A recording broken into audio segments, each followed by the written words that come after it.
Recording studio Saharsa.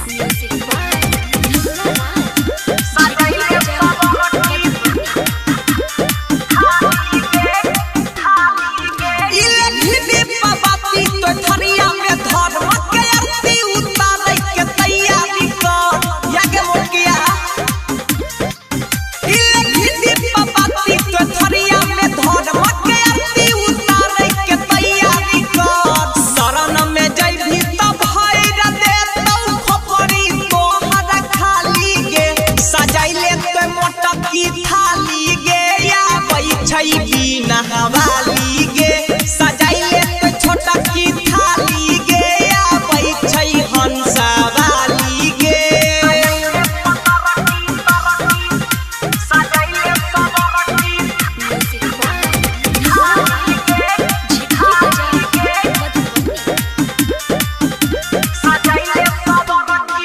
मैया फिर सब नजर खुल जैतौ के भाग में जैतौ कपार से गयन पढ़ के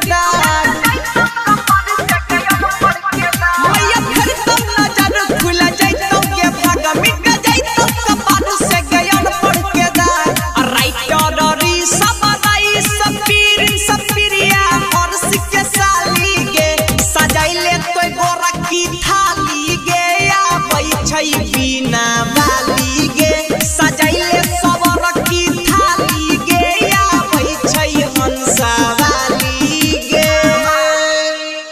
रिकॉर्डिंग बाय सुजीत सहरसा।